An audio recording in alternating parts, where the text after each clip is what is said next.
ভাই আসসালামু আলাইকুম। ওয়ালাইকুম আসসালাম। কেমন আছেন আপনি? আলহামদুলিল্লাহ ভালো ভাই। এই যে 2 গামলা শশা তুলছেন, এই আপনার জমি থেকে নাকি? জি ভাই। কি করবেন এগুলো? এই বাজারে বিক্রি করব।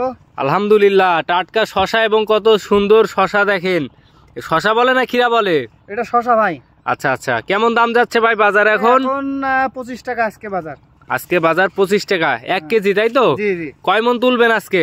আজকে বেশি তুলবো না, 70-80 কেজি মতো। 80 কেজি মতো। শশার সাইজগুলো তো খুবই চমৎকার এবং দেখতেও ভালো লাগছে। এগুলো মানে কি উন্নত জাতের না? জি জি ভাই। হ্যাঁ আচ্ছা, কামরুল ভাই কতটুক জমিতে চাষ আছে? 1 বিঘা।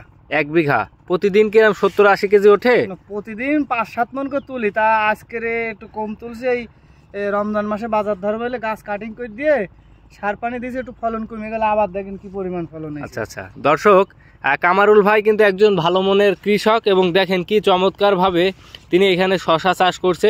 নিচে আছে মালচিং পদ্ধতি এবং এই গাছগুলো দেখেন একই জায়গায়, দেখেন কতগুলো ফুল এবং ফল কিন্তু এখান থেকে আসছে। দেখেন কামারুল ভাই একটু এদিকে আসেন, এখানে দেখেন একটা ছোট ডালে দেখেন কি পরিমাণ ফুল এবং ফল আসছে। এদিকে আসেন ভাই, এদিকে আসেন। আপনি এই যে চাষ করছেন এটা কি জাতের ভাই, একটু আমাদেরকে বিস্তারিত বলেন তো ভাই।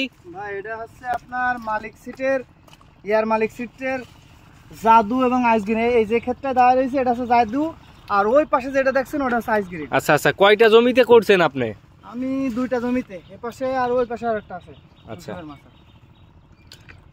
তা শশা এই যে চাষ করলেন রোজাকে টার্গেট করে নাকি? জি জি। হ্যাঁ জি। ফলন কি আপনার মনের মতো হয়েছে? জি আলহামদুলিল্লাহ অনেক ভালো। আচ্ছা, কিভাবে লাগাইতে হবে বা কখন লাগাইতে হবে এবং কিভাবে আপনি পরিচর্যা করছেন আমাদের একটু সকল বিস্তারিত একটু আমাদেরকে একটু জানান তো ভাই। ভাই এটা হচ্ছে আপনার শীতকালীন জাত। আচ্ছা, এটা শীতের সময় ভালো হবে, গরমকালে এখন যদি কেউ করে আপনার অনেক জাত আছে, মালিক সিটের ময়নামতি, তারপর গ্রিন বার্ড।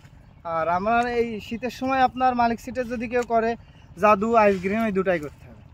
জাদু আর আইসগ্রিন? জি শীতের সময়। আচ্ছা আচ্ছা, কামরুল ভাই আপনি মালচিং পেপার দিয়েছেন নাকি? এই যে নিচে এটাকে মালচিং পেপার বলা হয় তো? জি ভাই। এবং এই যে আপনি মাচাটা দিয়েছেন, মাচাটা তো একেবারেই ভিন্ন কৌশল। এইভাবে মাচা দিলে কি ভালো হয়? জি, এই আপনার এটা হচ্ছে এই প্যাটার্নে মাছা। এই মাছায় আপনার অনেক গাছ ধরে, অনেক।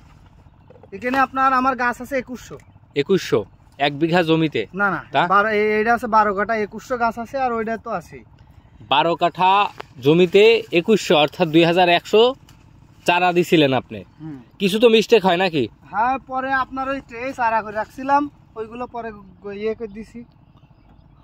আচ্ছা, মানে শশা দেখেন আপনি মনে করেন গোড়াতে যা হয়েছে আমার 30 মন মতো তোলা হয়েছে।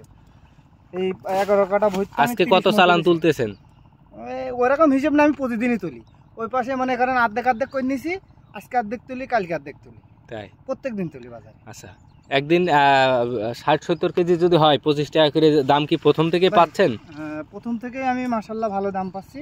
আমাদের এলাকায় মোটামুটি খারাপ না, ওরকমই দাম থাকে। আচ্ছা, অন্যান্য যারা এই শশা চাষ করতে চায় বা চাষ করছে তাদের উদ্দেশ্য করে আপনি কি বলবেন? ভাই শশা চাষের মেন সমস্যা হচ্ছে আপনার সাদামাছি, থ্রিপস, মাকড়, এই 3টা সমস্যা। আপনি কিভাবে মোকাবেলা করছেন? ভাই এখানে অভিজ্ঞতা ছাড়া আমি মনে হয় শশা চাষ খুব রিস্ক। আমি প্রথমবার করছি তো, তারপরেও কৃষি অফিস থেকে সহযোগিতা আছে, তারপরে আমার স্যারের আছে, ওনার পরামর্শ দেয়, আসে দেখে। এই জন্যই মনে করেন যে আমার মোটামুটি সমস্যা হয়নি। ধন্যবাদ আপনাকে।